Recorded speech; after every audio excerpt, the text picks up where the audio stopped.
কি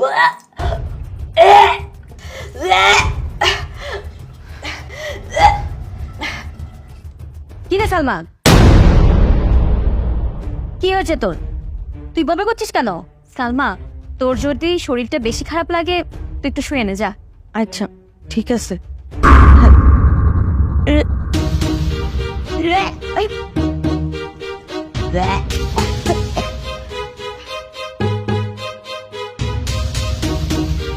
কি রে, সত্যি করে বল, তোর কি হয়েছে? বমি করছিস কেন? তোর যদি বেশি খারাপ লাগে ডাক্তার কাছে নিয়ে যাব। না না খালাম্মা, ডাক্তারের কাছে নেওয়া লাগবো না। আমার না একটু গ্যাসের সমস্যা আছে, গ্যাসের একটা ওষুধ খেলে সব ঠিক হয়ে যাবো। আর এই গ্যাসের সমস্যাটা হইলে আমার একটু মাথাটা ঘুরায় আর এই বমি বমিটা হয়। গ্যাস হলে বমি হওয়ার কথা ঠিক আছে, কিন্তু এরকম মাথা ব্যথা আর বারবার বমি, এটা তো হওয়ার কথা না। আরে ভাবি, আপনি বিশ্বাস করতেছেন না কেন? সবার হয় না হয়তো বা, কিন্তু আমার গ্যাসের সমস্যা হইলে না এটা হয়। সত্যি তোর গ্যাস হয়েছে? হ খালাম্মা, একটা ওষুধ খেলেই ঠিক হয়ে যাবো। কি ব্যাপার মা, কি হয়েছে? আর তোমরা এভাবে সালমাকে ঘিরে দাঁড়ায় আছো কেন? দেখ না বাবা, সে তখন থেকে বমি করছে আর বলছে যে মাথাও ঘুরাচ্ছে। মাথা ঘোরাচ্ছে, বমি করে যাচ্ছে, এটা তো স্বাভাবিক ব্যাপার। একটা মানুষের মাথা ঘোরানো বমি হতেই পারে। ইকবাল, তুমি কোনটাকে স্বাভাবিক মনে করছো? তোমার না সবকিছুতে একটু বেশি সন্দেহ। কি ব্যাপার ইকবাল, তুমি আমার সাথে সালমার বিষয়টা নিয়ে এভাবে রাগ দেখাচ্ছ কেন? কারণ তোমার আর মায়ের কাউকে নিয়ে এভাবে সন্দেহ করাটা আমার ভালো লাগে না। আয় সালমা, তুই আমার সাথে আয় তো, গ্যাসের ওষুধ খেলে সব ঠিক হয়ে যাবে। আয়। দেখলেন মা, আপনার ছেলে একটা কাজের মেয়ের জন্য আমার সাথে কি ব্যবহারটা করলো। আমি বুঝতে পারছি না বৌমা, আর সালমার এভাবে বমি করা তো ভালো লক্ষণ না। বৌমা, তুমি কোনো চিন্তা করো না, শুধু কালকে দিনটা দেখতে দাও কি হয়। এখানে নিশ্চয়ই একটা গোলমাল আছে। আচ্ছা, ইকবাল আবার সালমার সাথে আমার সন্তান হচ্ছে না বলে? না না, এসব আমি কি ভাবছি? ইকবাল আমার সাথে কখনোই এরকমটা করতে পারে না।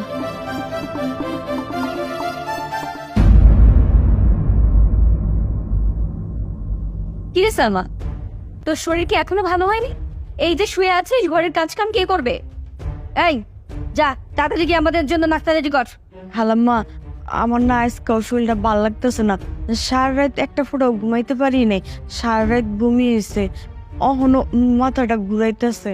মা, সালমার মধ্যে যেসব লক্ষণ দেখা যাচ্ছে এটা তো পেটে বাচ্চা আসলে হয়। সত্যি সালমা যদি গর্ভবতী হয় তাহলে এই সালমার এই পেটের বাচ্চা তো এখনো বিয়ে হয়নি। হায় আল্লাহ, আমি মানুষের কাছে কি বলবো? আর আমাদের পরিবারের মান সম্মান সব শেষ হয়ে গেল। এই হারামজাদি, তুই তো মা হতে যাচ্ছিস, তুই বল এই পেটের বাচ্চার বাবা কে? খালাম্মা, আপনি এসব কি আবল তাবল কথা কইতেছেন? আমি তো কিছুই বুঝতে পারতেছি না। সত্যি কথা বলছিস? তুই কিছুই বুঝতে পারছিস না? হারামজাদি নষ্ট, আমাদের চোখের আড়ালে কার সাথে নষ্টামি করে এই পাপ আমাদের ঘরে নিয়ে এসেছিস? বল এ বাচ্চা বাবাকে।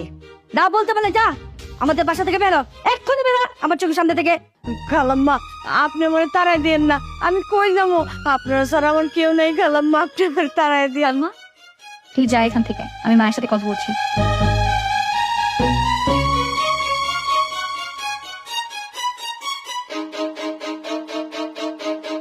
এই জন্য মানুষ বলে কাজের লোকদের মাথা তুলতে নাই। মা, শুধু অন্যের দোষ দিলেই হয় না, নিজেদের দোষও ভাবতে হয়। আর তাছাড়া এই বাড়িতে আপনার ছেলে ছাড়া তো অন্য কোনো পুরুষ মানুষ নেই। বৌমা, তুমি এসব কি বলছো?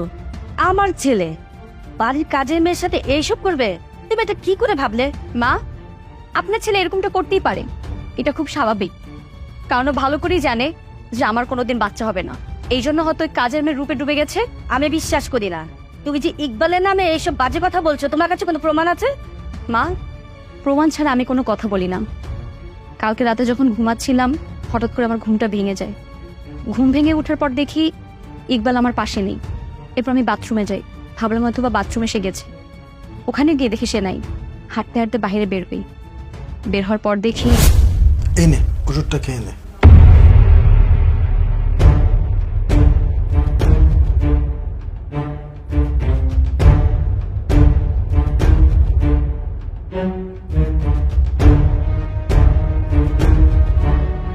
ভাইজান, আপনি না থাকলে যে আমার কি হইতো। আরে এইসব বিষয় নিয়ে একদমই চিন্তা করবি না, তোর বাচ্চাটার জন্য আমি তো আছি। তুই দেখবি আমি একটা না একটা ব্যবস্থা করেই ফেলবো। ঠিক আছে, তুই শুয়ে পড়। আপনি আবার কখন নেবেন? আমি সময় পেলেই চলে আসবো। আর শোন, এই ব্যাপারটা আমি কাউকে বলার আগ পর্যন্ত তুই কাউকে বলবি না, ঠিক আছে?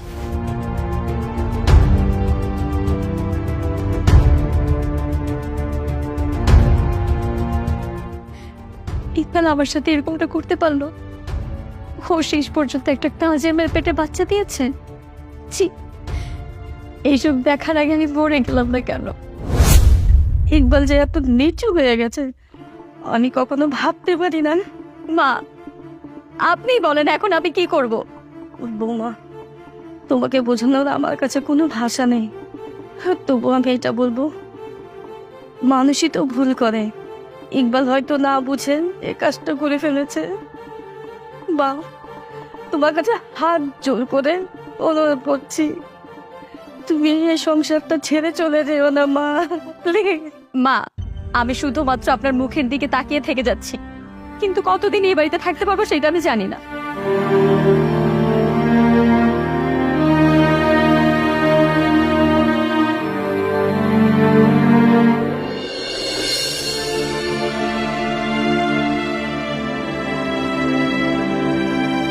কি ব্যাপার কি? এই অবেলায় এভাবে শুয়ে আছো কেন? আই, তুমি আমাকে একদম ধরবে না। কি বলছো এসব? আমি আমার বউকে ধরতে পারবো না, এটা কোনো কথা বললে? হ্যাঁ, এটাই কথা। তুমি আমাকে ধরতে পারবে না কারণ তোমার স্পর্শ আমার কাছে ছুরির আঘাতের মতো লাগে। আমি তোমার স্পর্শকে ঘৃণা করি। কি বললে? আমার স্পর্শ তোমার ঘৃণা লাগে? হ্যাঁ লাগে। যার ভালো মানুষের মুখের আড়ালে পশু লুকিয়ে থাকে তার স্পর্শ ঘৃণা তো লাগবেই। মানে তুমি এসব কি বলছো? আমি কি করেছি? তুমি কি করছো তুমি জানো না? এই, তুমি কি ভেবেছো তুমি বাড়ির কাজের মেয়ের সাথে পোষ্টি নষ্টি করবে আর সেগুলো আমি দেখেও না দেখার ভান করে থাকবো? এই, ওই কাজের মেয়ের মধ্যে কি এমন আছে যে আমার মধ্যে নেই? ইকবাল, তুমি একটা কাজের মেয়ের জন্য আমার গায়ে হাত তুললে? হ্যাঁ, হাত তুলছি, প্রয়োজন হলে আবার তুলবো। তুমি কিভাবে এসব কথা বললে বলো তো? আরে আমি তো সালমাকে আমার নিজের বোনের মতো দেখি। সালমাকে নিয়ে আমাকে এসব কথা বলতে একবার তোমার রুচিতে পারলো না? এই, তোর লজ্জা করে না একটা কাজের মেয়ের সাথে এরকম সম্পর্ক করতে? উফ, মা, তুমি এসব কথা বলছো ওর সাথে সাথে? তোমাদের কি আমার উপরে একটুকু বিশ্বাস নেই? না, বিশ্বাস নাই। চোখের সামনে জলজন্ত এরকম প্রমাণ দেখে বিশ্বাস না করে কিভাবে থাকতে পারি বল? তুই তুই আজকের মধ্যে ওই সালমাকে নিয়ে ডাক্তারের কাছে যাবি, ওর বাচ্চাটা ফেলে দিবি। মা, আমি কার বাচ্চা ফেলে দেবো? কেন তোমার? তোমরা কেউ বিশ্বাস করছো না তো? ঠিক আছে, তোমাদের বিশ্বাস করতে হবে না। আমি এখন এ বাড়ি ছেড়ে চলে যাচ্ছি, আর কোনোদিন আসবো না। যা যা যা, তোর মতো এরকম কুলাঙ্গার সন্তান আমার এই বাড়িতে দরকার নেই।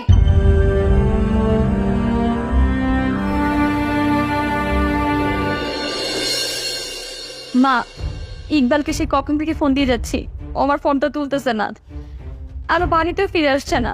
না সুখ, এরকম ছেলের আমার দরকার নাই। সালমান এখন পেট ছোট, যখন সালমান পেট বড় হয়ে যাবে তখন কি হবে? তখন সবাই আমার দিকে আঙ্গুল তুলে নানান কথা বলবে, ওদের প্রশ্নের উত্তর আমি কি দিব? এই কাল নাকি তুই আমার ছেলে বউয়ের সংসারটা নষ্ট করে কেন করে দিলি? হ্যাঁ, আমার ছেলেকে তোর দিকে ভুলে বালে টেনে কেন তুই বাচ্চাটা পেয়ে নিলি?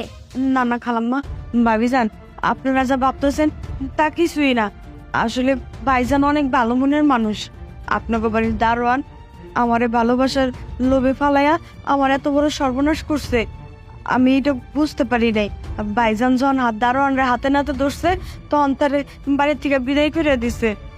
ভাইজান আসলে অনেক ভালো মনের মানুষ। তার মানে তুই কি বলছিস এই পেটের বাচ্চা ইকবালের না? না ভাবি, এই বাচ্চার বাপ স্যার না। স্যার তো আমার নিজের বোনের মতো দেখতো, আমার খোঁজ খবর নিত, কিন্তু স্যারের লগে আপনারা যেটা করছেন সেটা একদম ঠিক করেন নাই। স্যার আমার কোনো কিছু কইতে বারণ করছিল, হ্যাঁ কইছিল হ্যাঁ যখন কথাগুলো আপনাকে কইব তখনই জানি এই কথাগুলো কই, তার আগে আপনাদের কাছে কিছু কইতে মানা করছে, নাইলে তো আমি আরো আগেই আপনাকে সত্যটা কয়ে দিতাম। স্যারের না কোনো দোষ নাই। দেখেছো বৌমা, আমি তোমাকে আগেই বলেছিলাম আমার ছেলে কখনো এরকম কাজ করতে পারে না। বৌমা, তুমি তাড়াতাড়ি ইকবালকে ফোন দাও। ইকবাল ফোনটা ধরো, আমি তোমার কাছে মাপ চাইবো, এই মাপ চাওয়ার একটা সুযোগ আমাকে করে দাও, ফোনটা তুলো। মা, ইকবাল তো ফোন তুলছে না। আমার ছেলে রাগ করে কোথায় গিয়ে বসে আছে, এখন আমি ওকে কোথায় খুঁজবো? হ্যাঁ বোমা, হ্যাঁ ইকবাল এসেছে। হ্যাঁ মা।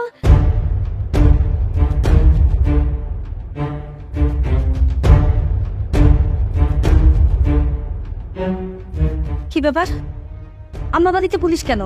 আচ্ছা, আপনারা এই ছবিটা দেখুন তো, ওনাকে চিনতে পারেন কিনা? হ্যাঁ, এটা তো আমার ইকবালের ছবি। ওর কি হয়েছে? আচ্ছা, আমার সাথে আপনাদের একটু থানায় যেতে হবে। থানায় যেতে হবে কেন? আসলে হয়েছে কি, আজকে বিকেল 4টা নাগাদ একটা সড়ক দুর্ঘটনায় ইকবাল সাহেব মারা যায়। সবাই বলছে এটা অ্যাক্সিডেন্ট, আবার আত্মহত্যা হতে পারে। আপনারা কি মনে করেন? না, ইকবাল আমাকে কিভাবে ছেড়ে চলে যেতে পারে না। আমি ইকবালের কাছে একবার মাফ চাইতে চাই। ইকবাল আমাকে কেন এভাবে একা ফেলে চলে গেল? না, এটা হতে পারে না। আমার একমাত্র সন্তানের মধ্যে অনিমান করেন চলে গেছে আমার নারী ছেড়া ধন। আল্লাহ, আমার ছেলে লাল টাকার আগে আল্লাহ তুমি আমাকে কেন মৃত্যু দিলা না? দেখুন, এখানে তো কান্নাকাটি করে কোনো লাভ নেই। আপনারা বরং এক কাজ করুন, আমার সাথে থানায় চলুন। সন্দেহ একটা সুন্দর সম্পর্কের সমাপ্তি ঘটায়। আমরা একটা মানুষকে না জেনে না বুঝে কত কিছু বিবেচনা করে ফেলি। কাউকে কিছু বলার আগে 100 বার ভাবা উচিত যে আমরা চোখের সামনে যা দেখি সেটা সত্যি নাও হতে পারে, এর বাইরেও অনেক কিছু লুকিয়ে থাকতে পারে।